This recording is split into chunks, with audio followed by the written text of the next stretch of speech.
Hello, Internet. It is I, Malik Aaron, and welcome back to Box Office Predictions. Today we are going to be talking about Sing 2.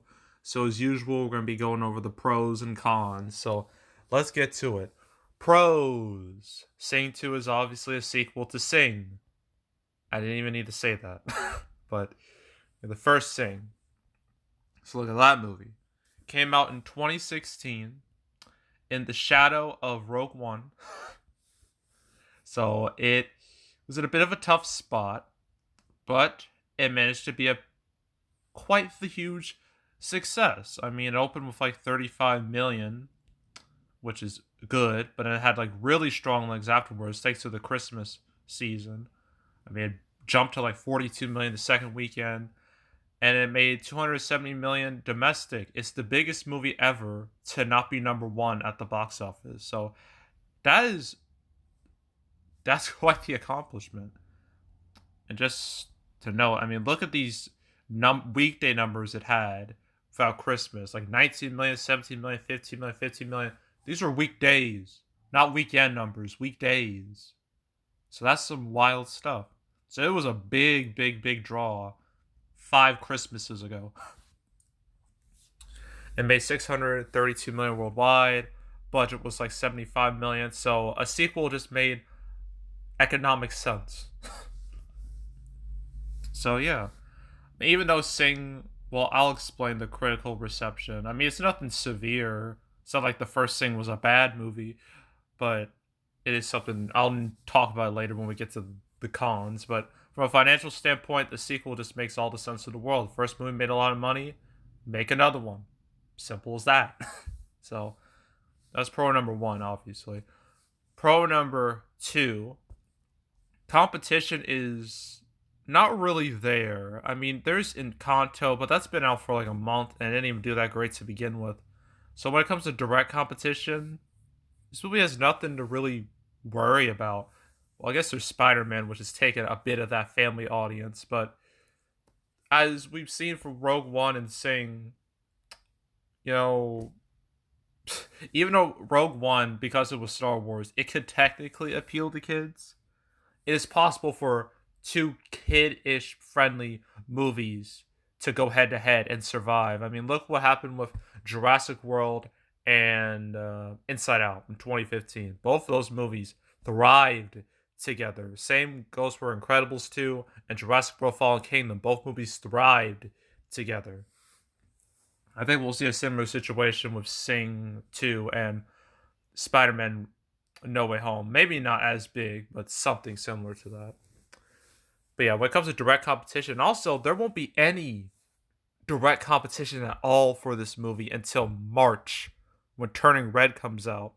So this movie has months to itself.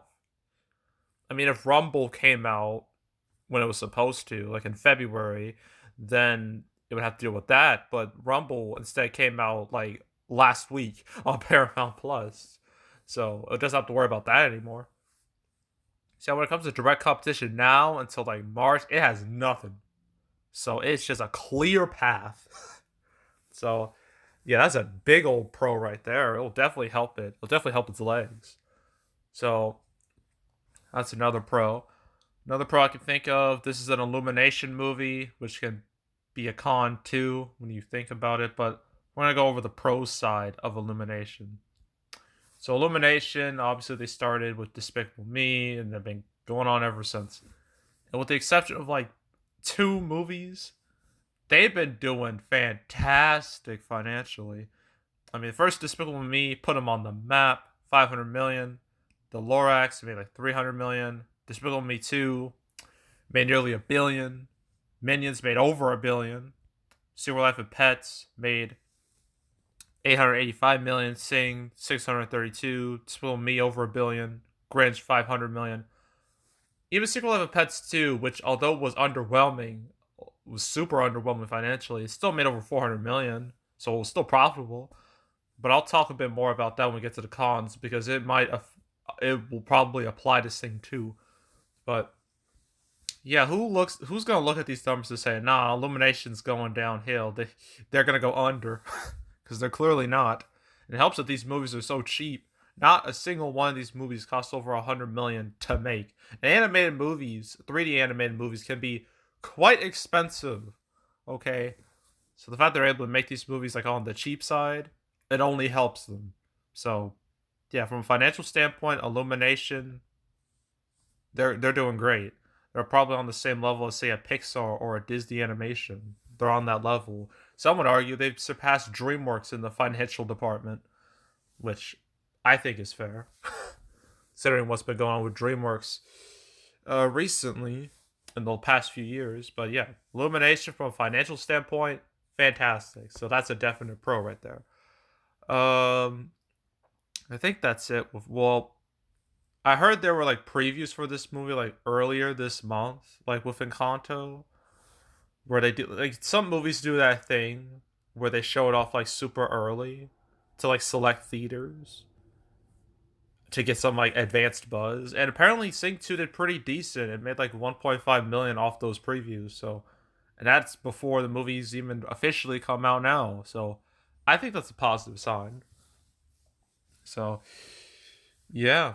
So, I guess we consider that a bit of a pro to this movie's, with this movie. Okay, this next part is not a pro or a con, it's the reviews. The reviews are fine. They're not great. They're not terrible. They're fine. It's like it's 64, which is like good enough. It's passable. But I think this first thing's reviews are about the same, maybe a bit higher, but about the same level. So again, the reviews won't really matter with this movie. So we can just that's a non-factor. Okay, cons. There's quite a few with this movie. First thing, family movies this year. Oof. Where do I start? So, as I've said constantly this year, family movies have just not been doing well at all, which is super ironic because when the pandemic, like when theaters had originally like reopened, it seemed like the only genre that was really making any money were family movies. But now the tables have turned dramatically. I mean, let's look at PG. Any movie with a PG rating. The biggest is Encanto. That's only made 81 million so far. Yikes. After that, Space Jam 2 bombed. Boss Baby 2 bombed technically, I guess. Addams Family 2 did pretty fine overall. Raya and the Last Dragon didn't do great. Clifford the Big Red Dog did fine. Tom and Jerry did fine. Peter Rabbit 2 didn't do very well. It was saved by overseas. Cruise New Ace, that was 2020 holdover, but it still did well like during like the super limited box office we had like in January and February of this year. Let's see. Ron's Gone Wrong bombed. Spirit Untamed bombed. Yikes. Those were big old yikes.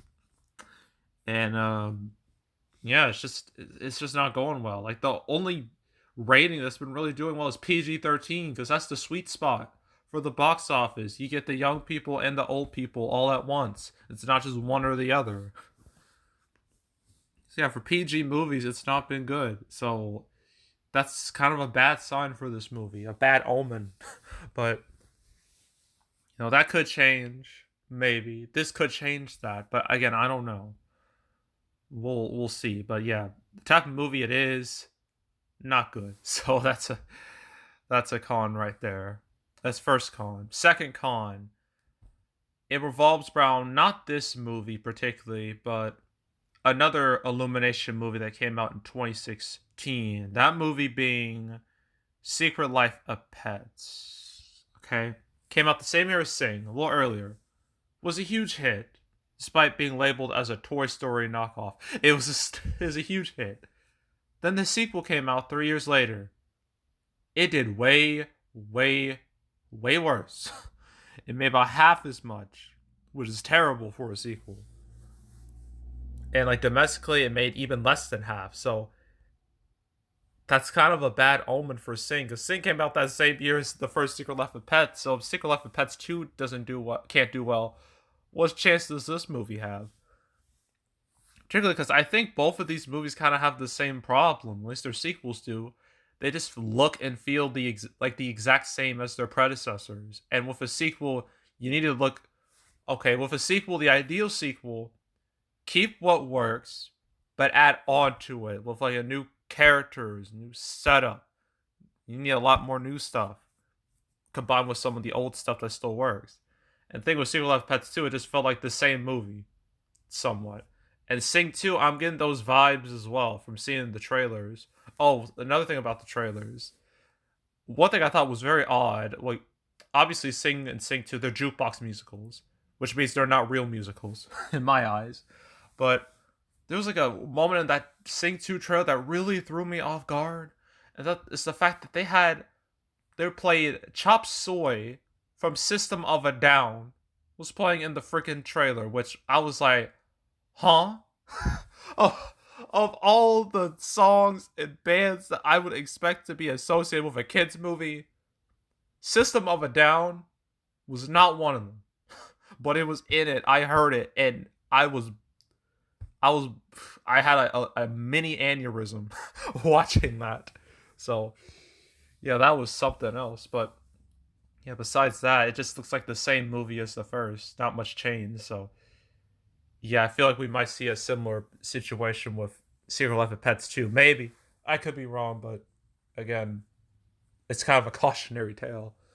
So yeah, I consider that a con, the fact that Illumination's last movie didn't do all that hot.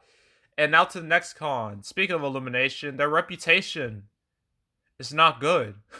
I mean, I've seen enough YouTube videos, people talking about Illumination, how a lot of people see their movies as soulless, corporate, lazy, all the bad things you don't want associated with a movie. And are those things true? Yeah, they kind of are. Like they all feel the same, they all look the same, they're all so safe, predictable, fluff.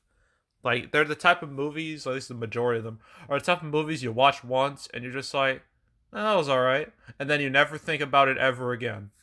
That's Illumination in a nutshell. Except for the first Despicable Me. That was really good. They actually tried with that movie. The rest has just kind of been, they've been really phoning it in. And I feel like Sing 2 is just going to be more of the same from that department. So it's not going to help Illumination's track record, or at least their reputation. I mean, Minions 2 is going to come out next year. I don't think that's going to help their reputation either, because who wanted that? Besides, like, small children who don't know better. But, um, yeah, I think Illumination's reputation has definitely been hit hard by a lot of people. Like a lot of people just don't like them and their movies, so that might hurt this movie a bit, maybe. Or it could just be internet, just solely internet things.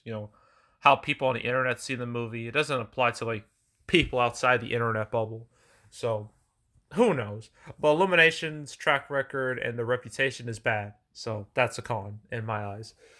Uh, Although this movie doesn't have any direct competition, it has to deal with the monster that is Spider-Man, a movie that is making weekend numbers during the weekdays. Like it made $37 million on a Monday.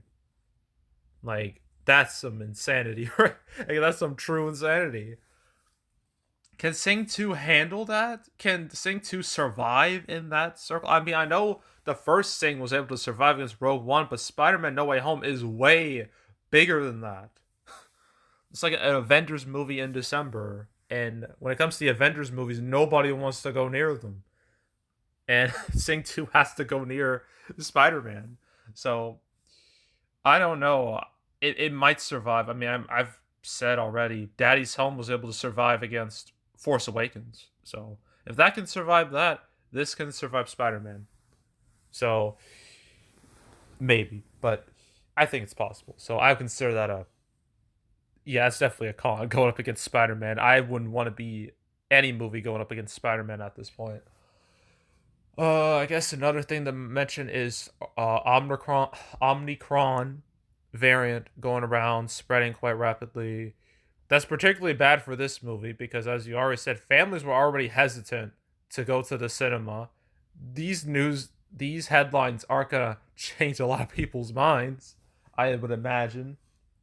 But then again, I could be wrong. But yeah, I think the variant news might hurt this movie more than help it. So, considering what it is, so I would consider that a relative con, somewhat of a con. But again, Spider Man is just doing just fine, even with this variant news. So maybe it'll have no effect. I don't know. It's all it's all up in the air. I have no idea. But yeah, that's a relative con, especially for a movie like this. Is there anything else I can mention? I think that's it. I could mention the cast, but really with animated movies, like, does the cast really matter all that much? Is it really gonna get butts in the seats? No, I don't think so. So it's probably it's a waste of time even mentioning it. So because most people just watch it, for the story and how it looks, not just for ooh, so and so actor is voicing this character, or just like honestly, I think anime movies that rely way too much on celebrities, I don't like them. Like they kind of put a bit of a bad taste in my mouth. But and this is just one of those. So, but that's just me. That's just how I feel. But yeah, I'm not even gonna mention the cast. I mean, there are big names in here: Matthew McConaughey, Reese Witherspoon, Scarlett Johansson. Who else? Blah blah blah. This. Oh my gosh, what is with all these people? Like where? I know Nick Kroll's in this movie. Taron Egerton, Scarlett Johansson again. I think Bono's in this movie. Yeah, he is in this movie. Uh, yeah, it's just like a whole bunch of people, but none of those people are gonna get me to watch the movie because I don't care about it at all. But that's just me. So ignore the background noise. Okay, so opening weekend. Again, this is tricky because it's opening on Wednesday, like the first thing, and like the first thing, it has to deal with Christmas Eve head on. Because the first thing had to deal with Christmas Eve on a Saturday, which is actually worse than a Friday. But this has to deal with Christmas Eve on a Friday, which is just as bad. Although, as I just said, Saturday is actually worse. So the first thing opened with like, let me look it up for like its first 5 days. Sing, sing, sing. Scrolling down. Okay, it made close to 56 million for the 5 days it initially opened, before it went crazy over Christmas. um, will this match that? That's hard to say. I think it'll be a little lower. I think it'll probably be around the number I've been seeing now is like between 40 and 50 million dollars for like the 5 day weekend, which is realistic. But I'm gonna say, yeah, I think I'm gonna go with that 40 to 50 million for the 5 day weekend, and I think 30 of ish of that will go to. No, wait, it's gonna be weird because, like, with family movies over Christmas, what happens is they don't show up Christmas Eve. They kind of show up Christmas Day, and then they really show up the day after Christmas. That's how it always works. It's so strange.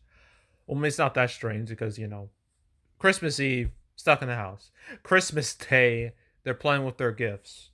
The day after Christmas, then they're free to go to the movies. So that's how. So yeah, it's just another confusing part of this. So I'm gonna say 25 to 30 for its opening weekend, and then for the 2 days before, I'm gonna say 15 million. So 40 to 40 to 45 million for the 5 day weekend. I think that's reasonable for this movie. So then its total, I don't even know, man. who who knows? I'm gonna say it's gonna be well over 100 million. It'll be the biggest PG movie of the year. In fact, the biggest PG movie of the last 2 years. I think it'll make more money than the Sonic movie, at least domestically. And yeah, probably around Because I already said it has no real direct competition for months, so it should have great legs. Realistically, I'm gonna say around 200 million total, close to that. 190 to 200 is what I'm comfortable with.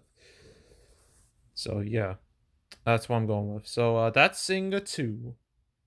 And now, one more movie to talk about today. The least exciting movie of them all, The Tender Bar, movie that's going to be on Amazon in like the same day as 355. So, but it's opening wide, so I'm obligated to talk about it whether I want to or not.